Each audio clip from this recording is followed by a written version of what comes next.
tardes. Hola, ¿qué tal? Buenas tardes. Buenas tardes, Laura. Buenas tardes, Joaquín. Gracias, Walter, por atender.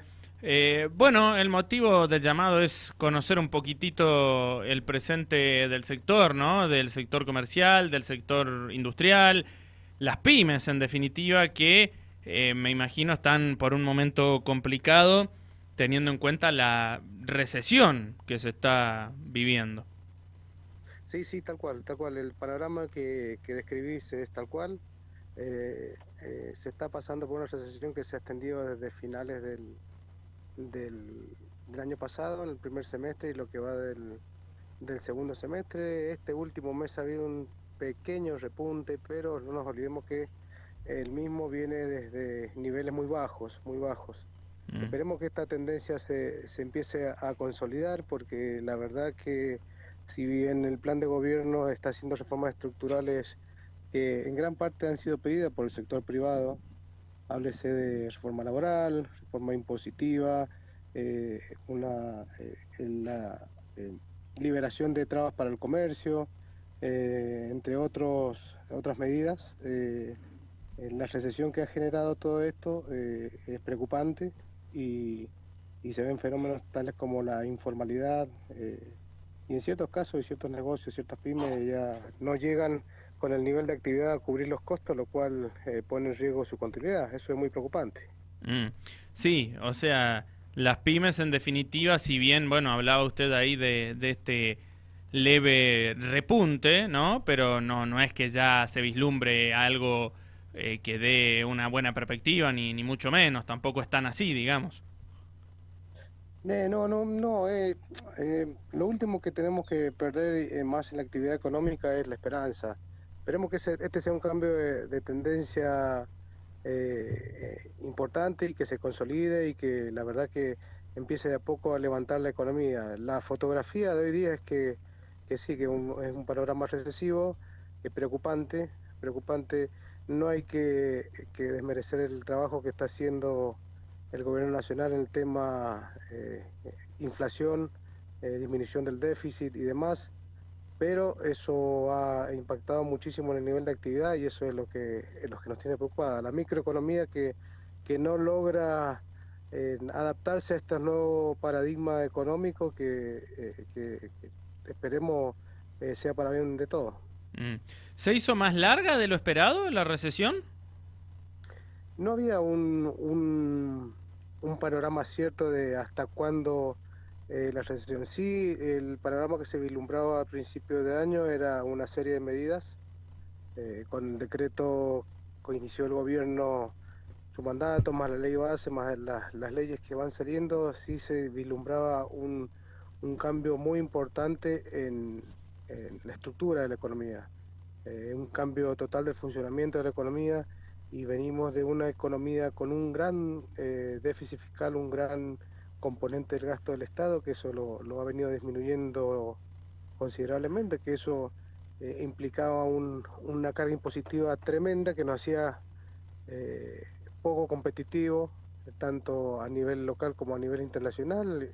Y revertir ese tipo de imperfecciones que habían, obviamente está empezando a causar esta recesión que tenemos ahora, que esperemos tenga la firmeza y sepa conducir al país para que los efectos colaterales de los que hablamos en este último documento que emitimos el fin de semana en la UCIN no sean tan graves como para que no se puedan revertir. Mm. El documento que acaban de emitir que dice, Walter, ¿en qué puntualizan más que nada ustedes? O sea, más allá de lo que acaba de decir, ¿no? Sí, sí, sí, nos vemos con preocupación de que, si bien hay una frase muy importante en el documento, o una idea que indica cuál es el verdadero equilibrio que necesita el país, si cero inflación pero con un nivel de recesión por demás preocupante, o quizás ir un poco más gradual hacia algunos puntos de inflación, y que esto comience a despegar en el sentido que necesitamos. Básicamente lo que nos preocupa es la microeconomía, las pequeñas y medianas empresas, el funcionamiento diario del país, y sabiendo que a grandes números en la macro se están haciendo bien las cosas. Esa es la principal preocupación que estamos teniendo y esperamos que haga, que escuche el gobierno nacional y los organismos de decisión y que dentro de lo que se puede hacer sin salir de este equilibrio que tanto ha costado, empiecen a incentivar al sector privado, que es el generador de riqueza, a generar y a normalizarse como lo estamos necesitando. Ujú. Bien, es interesante, ¿no? Lo que plantea, porque por ahí creen ustedes desde la UCIM que ciertas medidas que se han tomado podrían haber sido un poco más graduales y no este famoso shock, ¿no? Que ha causado por ahí estragos demasiado grandes. Sí, sí, sí, puede ser que esa idea se crea porque la verdad que el impacto que ha habido ha sido muy importante. Hay ciertas actividades que, como decía más temprano, están al borde de la quiebra, o está costando muchísimo en llegar a fin de mes, cubrir los costos y demás, porque el nivel de recesión es por demás preocupante. Eso es algo que no podemos dejar de tener en cuenta. Mm. Más allá de que las medidas son absolutamente necesarias, necesitamos un cambio de paradigma, porque como veníamos, el país venía en una franca dirección de estrellarse. Bueno, en este momento estamos muy en el piso y necesitamos levantarnos a la brevedad. Mm. ¿Y qué estarían necesitando para levantarse a la brevedad? Y no se necesita la clásica, lo que se venía haciendo, que es otorgar subsidios y demás, no, sino incentivar a través de medidas impositivas, que es lo que se viene haciendo. Medida de facilitamiento del pago de impuestos, el tema de la flexibilización laboral, que está empezando a impactar de a poco, e incentivar a la microeconomía, el interior de la actividad, para que pueda soportar estos cambios tan grandes en la macroeconomía. Ahí donde vemos el cuello de botella que tiene el sector privado y que eh, entendemos que estas medidas macro van a ser positivas, pero va a llevar su tiempo para que la economía se acomode a este nuevo modelo económico. Ahí donde está la preocupación del sector privado. Bien. ¿Con quién hablamos? Estamos hablando con Walter Carvalho, es gerente general de la Unión Comercial e Industrial de Mendoza. Walter, recién hablaba, por ejemplo, el tema de la reforma laboral, por ejemplo, entre las medidas que enumeró. Le consulto, ¿qué información tienen ustedes al respecto? Porque no se termina de reglamentar en realidad la ley, más allá de que se aprobó y demás, pero no se termina de reglamentar.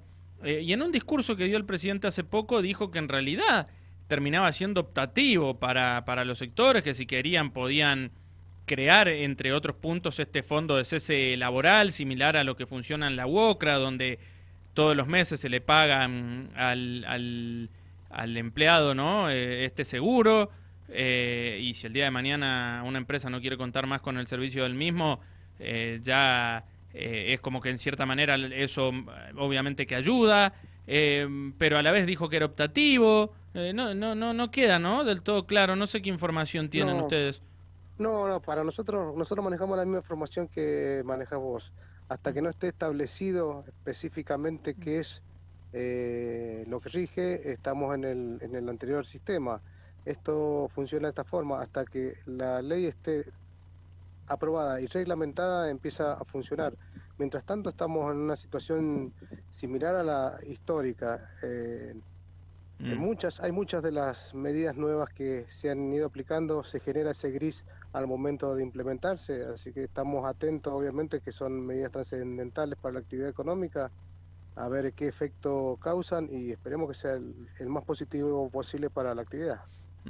Bien, perfecto. Y la situación en este sentido, con la carga impositiva, bueno, y todo esto que hemos hablado muchas veces, en el marco de los empleados, me refiero, ¿no? ¿Sigue siendo asfixiante o ha mejorado un poco en ese punto?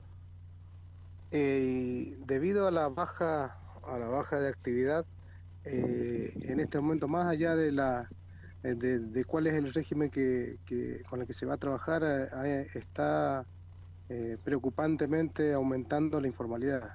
Mm. Y no es porque el empresario quiera o decida trabajar en el ámbito informal que corre riesgo desde el punto de vista que lo quiera ver, sino que una forma de disminuir costos es optar por no solamente en la contratación, sino en la actividad en sí mismo, en utilizar el camino informal donde la carga impositiva no existe y como una forma de disminuir costos y poder subsistir.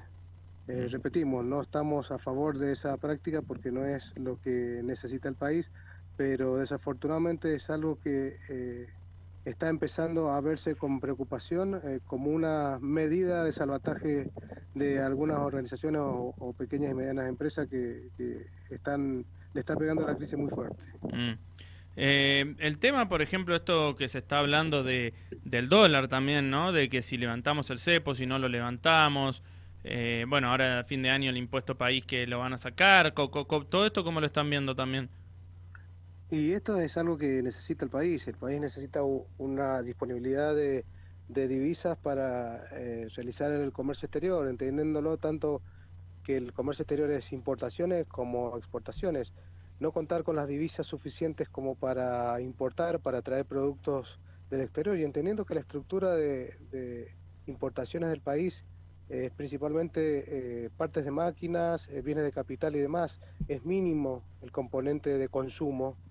Es algo que realmente importante a la hora de que el país crezca, contar con la tecnología, con los bienes de capital, con las partes de máquinas, materias primas importadas como para que la industria pueda trabajar tranquilamente es muy importante. Del otro lado, obviamente que tener un tipo de cambio competitivo y claro para el exportador va a generar un ingreso de divisas por demás importante, y todo esto viene de la mano de liberar el CEP, porque macroeconómicamente entendemos que todavía no es el momento, pero es algo que tiene que ser al corto plazo, mediano plazo, para que de una vez por todas se zanjen las expectativas negativas que tiene el país respecto a este tema. Walter, le agradecemos mucho por su tiempo. Bien, a disposición y bueno, muchas gracias por el llamado y saludo a todos y a la audiencia. Que tenga buenas tardes. Buenas tardes. Walter Carvalho, con él conversamos, gerente general de la Unión Comercial e Industrial de Mendoza.